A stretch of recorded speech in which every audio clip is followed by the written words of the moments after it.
నిజంగా పైలకృష్ణారెడ్డి గారు పైలకృష్ణారెడ్డి గారు నమస్కారం సార్. నమస్తే పైలకృష్ణారెడ్డి గారు, మీకు గుడ్ ఈవినింగ్ అండి.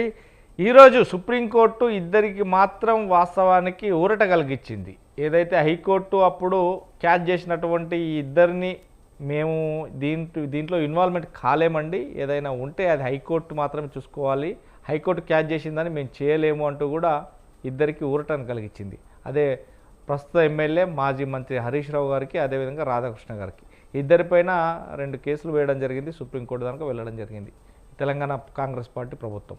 ఇలా చూడొచ్చండి, నిజంగా ఫోన్ ట్యాపింగ్ కేసులో నిజంగా అంటే ఒక సందర్భంలో రిపోర్టర్ల కాడ విలేకరుల కాడ మొదలుకుంటే ప్రతి ఒక్కరిని కూడా విడిచిపెట్టలేదు. ఇటు కానిస్టేబుల్ నుంచి అటు ఐపీఎస్ అధికారి వరకు కూడా డబ్బులన్నీ దోచుకు తిన్నారు. భయభ్రాంతులకు గురి చేసి ఫోన్ ట్యాపింగ్ ద్వారా నీ దగ్గర ఎన్ని డబ్బులు ఉన్నాయని డైరెక్ట్ వెళ్ళి ఆ డబ్బులను పట్టుకొని సీజ్ చేయడం జరిగింది, తీసుకోవడం జరిగింది.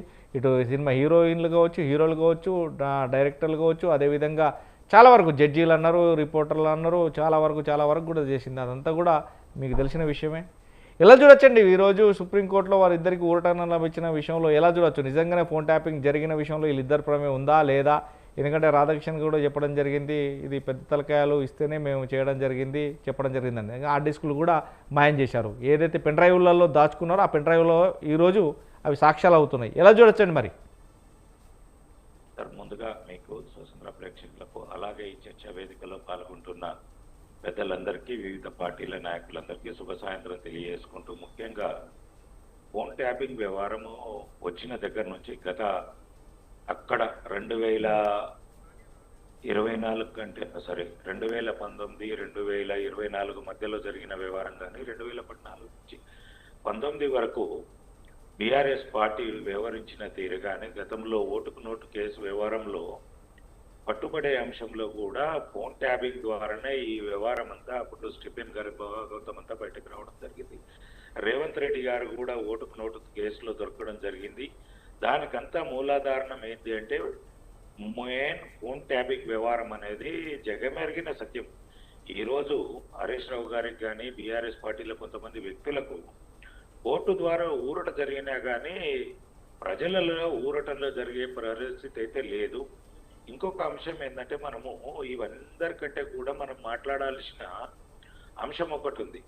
కవిత గారు సొంత కూతురు సొంత బీఆర్ఎస్ పార్టీలో ఎమ్మెల్యేగా, ఎమ్మెల్సీగా సుమారుగా 20 సంవత్సరాలు, 2006 నుంచి కవిత గారు చెప్పిన నుంచి దాని లెక్కలు చూసుకుంటే నిన్న మొన్నటి వరకు అంటే సుమారుగా 18-19 సంవత్సరాలు బీఆర్ఎస్ పార్టీలో ఇంచు ప్రతి మీటింగ్ లో ఉన్న వ్యక్తి వచ్చి బయటకు వచ్చి తనే చెప్పింది, సొంత నా భర్తది అలాగే నాది కూడా ఫోన్ ట్యాపింగ్ చేశారు, కుటుంబ సభ్యులది, సొంత అల్లుంది, సొంత బామ్మర్దిది, బావది ఫోన్ ట్యాపింగ్ చేయడము ఎంతవరకు సమంజసము అని ప్రశ్నించినప్పుడు బీఆర్ఎస్ పార్టీ నుంచి సమాధానం చెప్పుకోవాల్సిన అవసరము వేరే వాళ్ళు ఎవరు అంటే కూడా ఎంతో కొంత వీళ్ళు ఎదురుదాడి చేయడానికి అవకాశం ఉండే, ఏదన్నా మాట్లాడడానికి అవకాశం ఉంటుండే. కానీ సొంత కూతురు సొంత పార్టీలో ఎమ్మెల్సీగా ఎంపీగా చేసిన వ్యక్తి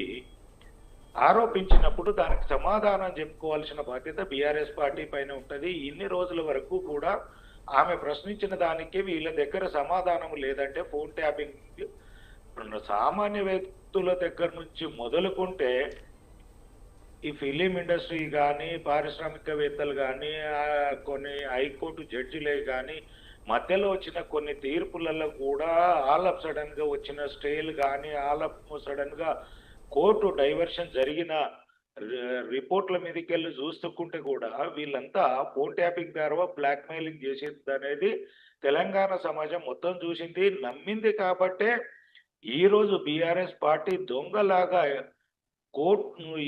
ఫోన్ ట్యాపింగ్ వ్యవహారం ఎవరు మాట్లాడినా కానీ పూర్తి స్థాయిలో వాళ్ళు చెయ్యలేము అని చెప్పనీకి లేదు, మాకు ఇందులో పాత్ర లేదు, మేము ఇలాంటి దౌర్భాగ్యమైన పని చెయ్యలేము అని చెప్పుకునే స్థితిలో బీఆర్ఎస్ పార్టీ లేదు, బీఆర్ఎస్ పార్టీ నాయకులు లేరు.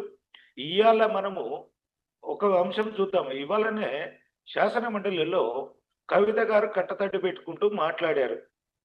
ఆమె ఏం చేసింది ఏందనేది కానీ ఇక ఒక మాట మాట్లాడింది, అది మనము డిబేట్లో మాట్లాడొచ్చో మాట్లాడలేదో. బీఆర్ఎస్ పార్టీ గత 10 సంవత్సరాలలో మనం ఎందుకు తెలంగాణ గురించి కొట్లాడినాము, ఏం చేశామని చెప్తూ గత బీఆర్ఎస్ పార్టీ 10 సంవత్సరాలలో ఏం పీకిందని మాట్లాడింది. నిశ్చిక్కగా చెప్పాలంటే ఏం పీకిందని మాట్లాడింది.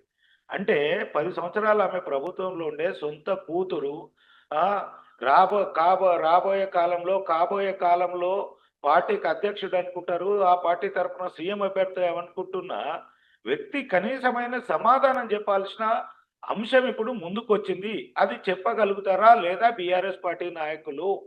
లేదా ఇప్పుడు ఒక్క కవిత గారికే సమాధానం చెప్పలేకపోతే, సొంత కూతురుకు, సొంత చెల్లికి సమాధానం చెప్పలేని బీఆర్ఎస్ పార్టీ నాయకులు తెలంగాణ సమాజంలో ఉన్న 7, 8 కోట్ల మందికి సమాధానం ఏం చెప్పగలుగుతారు? ఏం మాట్లాడగలుగుతారు? వీళ్ళ దగ్గర ఉన్న దమ్మెంత అనేది చెప్పేసి ప్రశ్నించదలుచుకున్నాను. వీళ్ళకు ఏమాత్రం కూడా విఘ్నత లేదు. మాట్లాడే అర్హత కూడా లేదు. తెలంగాణ పదము వీళ్ళు